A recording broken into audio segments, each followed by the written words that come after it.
Yeah, just a quick update on wiring the switch pilots in.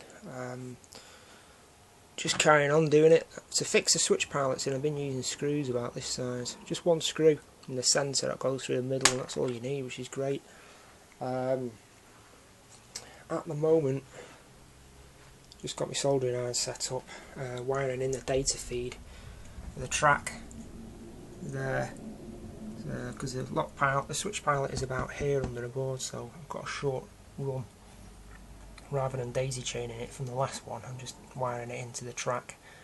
But I do struggle soldering wire onto nickel silver track, silver nickel silver track.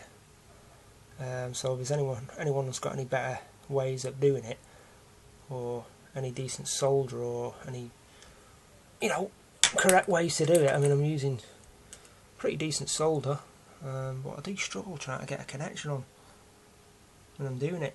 So any suggestions would be helpful. So there we go. I've got the switch pilot. I'll just have a look at these. These lights are quite good, LED swivel lights, which are like clip-on spotlights, which you put on panelling or wherever. They're quite good for just showing where you're working underneath the baseboards. Various LED lights, which are quite good. There's my switch pilot. I've daisy chained the power to the last one, which is at quite a way away on this. It's on, there it is, so you can just see it there. Daisy chained the power from that one to this one, and that's how I've done them all, and they all work fine, working off one transformer. This will be my 7th module daisy chained together like that. That seems to be working fine, no problems. I've got 2 sets of points running in on this one here. That operates station points, so you can do that. Just got to make sure the polarities for your point switching, where the blade switch are working correctly. You might have to swap a few of these around and do some tests. And you have 2 points going into one address or one slot there. Another thing is to make sure you have the modules facing all the same way, going right round your baseboard, so you don't get mixed up with your points, your powers. Make sure your power, double check your power is correct. Power A and B, if you're daisy chaining them all, make sure that you double check that that's correct before you plug it, power it on. Obviously these cables are wired up. I've got a black and a white on this one. Sometimes I have a red and a black. You just got to make sure that's correct, and your data feed going into your track is correct as well. I'm not sure whether it would cause a problem or whether it's got circuit. I think it's got circuit protection anyway. I'm not sure whether the data matters. I'm sure it does. You've got to make sure your data, your red and your black, are correct where it wires into your track all the way around your system. So that's just a quick it's just a quick demo of how to set up points. I've just installed another switch pilot, which is switch pilot number 7 on my system, so I'm going to assign some accessories to that, which are a set of points for the station. So I just click on this symbol here, which is the points and signals. Click on that, and you come into all your boards with your accessories on, and you can see the ones I've added. So what you want to do, I'm on board number 2, so what I want to do to create an accessory, press your spanner button in the bottom right hand corner, and you'll get a load of boxes like that highlight your accessories. What you want to do then is click on add accessory, which is the plus sign on your track symbol to your far left here on this group of panel symbols. So you click on that, and it opens up the available boxes where you want to add accessories on panel number 2. So I'm going to put mine obviously here. Click on that box, then it brings up create accessory. So I want to add a curve point, so I click on symbol, scroll down. There's many different accessories you can add, and I'm going to add a curve point. I'm going to add a curve left hand point. Click on the accessory, there it goes. That's what the symbol looks like on the track plan. It's not actually curved, it's actually straight. But, on the iPod and iPad, etc., it shows up as a curve point.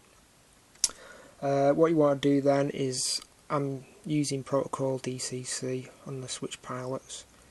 Create a name, which is very easy. All you do, I'm just going to make it a station 1 space, or station small I should say. Click tick. That's the point accessory name. 250 milliseconds is what I have it set at, and toggle for the Fleischmann type motor. So the next thing you want to do is put address in for that. So I'm on switch pilot number 7, so this symbol here should read 71, which means switch pilot 7, port number 1. So I just keep pressing the plus sign and you can see the numbers grow until we get to 71. There, that means switch pilot 7, port number 1. And all you do then, that's set up now, all you do is you press your tick bar, and that's it. You can see it there, station S it will be called, and then you press your spanner button to get out the menu. I think I've made the capitals too big on that, but no worries, I can change that around after for the name of it. You press on that and nothing will happen when you've done that, so what you've got to do is program that with the module, and the easiest way to do that, I think, is to actually go to the actual switch pilot itself, which is the one I was working on, which I was showing a minute ago. So I climb under the board, I switch pilot number 7. So what I've got to do then is press and hold the program button, which is next to the LED light. Press and hold that for 2 seconds. And you can see it flash, the LED will flash. And it'll keep flashing until you press something on the ECOS of the accessory you want to program with that particular switch pilot, which is switch pilot number 7, port number 1. So when I go back to my accessory that I've just created, which is this one here, all you do then to program it is just click on it. And that's it, it'll start working. It's just as simple as that. And that's it. The LED stops flashing on the unit, and you do the same thing for the next point. So when I power up the iPod, go to points, it's just refreshing now. I know where it'll bunch the curve points together. It should do anyway. Yeah, there we go. There's 2 sets of curve points. And the one I've just made is called station S, which is station small. And that's it. See, on the iPod and iPad it'll bunch all your double slips together in groups, and your curve points, etc. And they're usually in some sort of alphabetical order as well. So I go to the point I've just done and press. There we go, it's working fine.